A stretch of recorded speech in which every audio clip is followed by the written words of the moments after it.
Republican-led state lawmakers bar procedure from fertilization, with few exceptions, in the strictest prohibition so far in the Oklahoma state legislature on Wednesday passed a bill banning abortions from the moment of fertilization, with some exceptions, in the strictest ban so far in the United States. The action by Oklahoma follows steps taken in other Republican-led states to restrict access to abortions in anticipation of the U.S. Supreme Court likely overturning Roe v. Wade, the 1973 landmark decision allowing nationwide access to abortion. The Oklahoma bill now heads to the desk of Governor Kevin Stitt, a Republican, who is expected to sign it, at which point it would immediately come into effect. Vice President Kamala Harris, a Democrat, condemned the new law in a tweet Wednesday, saying it is the latest in a series of blatant attacks on women by extremists. Other Republican-led states such as Florida, Mississippi, and Texas have all enacted laws that previously would have been rejected by the Supreme Court under Wade precedent, but a new conservative majority seems likely to now permit them. Of the 9 justices on the highest U.S. court,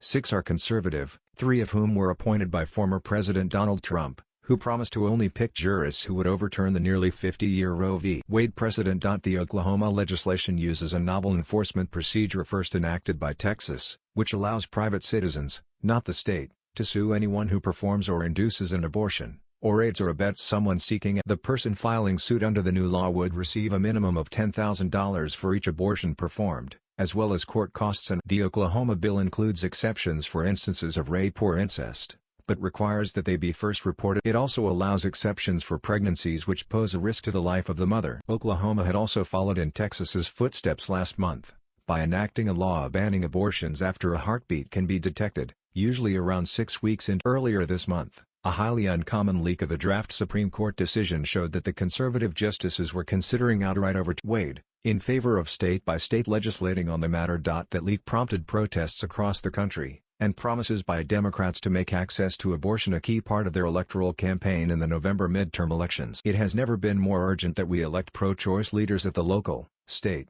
and federal level, Harris said, echoing similar calls by President Joe Biden and Democratic congressional. The Supreme Court's final decision should be known by the end of June.